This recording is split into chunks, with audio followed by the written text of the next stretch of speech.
এত সুন্দর একটা মানে ঠান্ডা ঠান্ডা হাওয়া, যে হাওয়াটা আপনারাও খেলে যে মানে এই যে গরমের আবহাওয়াটা, এই গরমের আবহাওয়াটা সম্পূর্ণ আপনারা ভুলে যাবেন।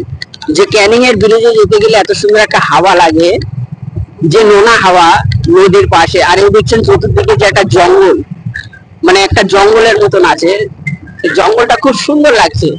আর কিছু পাতলা পাতলা আছে ঘর বাড়ি, ঘর বাড়ি গুলো মানে সেরকম একটা কন্ডিশন না, কিন্তু নর্মাল সাইডের ঘর আছে।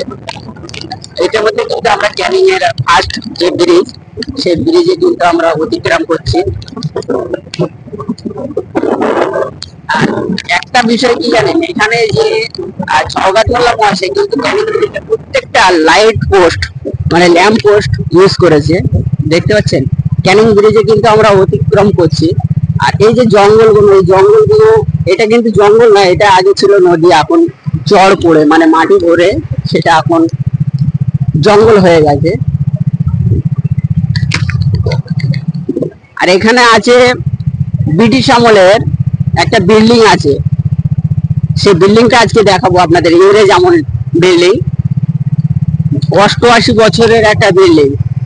যখন আমাদের ভারত যখন মানে এদের কাছে ছিল, ব্রিটিশদের আমলে ছিল, এখনকার একটা বিল্ডিং এখনো এই ক্যানিং ব্রিজের পাশেই কিন্তু উপস্থিত আছে, যেটা আগেকার এতে ক্যানিং এর রেল রেল কাউন্টার করা হয়েছিল। সেই ব্রিজ মানে সেই ঘরটা।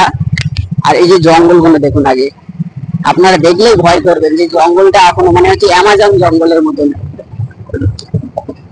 এত সুন্দর। আর এই সাইডে যে ফিশারি আছে, মাছ চাষ করার, যারা মৎস্যজীবী মানে মৎস্যজীবী যারা আছে তাদের এই মাছ চাষ করতে হয়। আর এই চতুর সাইডে একটা সুন্দর একটা পরিবেশ দেখছেন। এখানে একটা ঘর আছে, এটা ঘর না, এটা একটা খ্রিস্টানদের একটা মানে ঘর, মানে এখানে খ্রিস্টান বৃদ্ধাশ্রম আছে এখানে মৌখালী ব্রিজের পাশেই, মানে ক্যানিং ব্রিজের পাশে বৃদ্ধাশ্রম একটা আছে।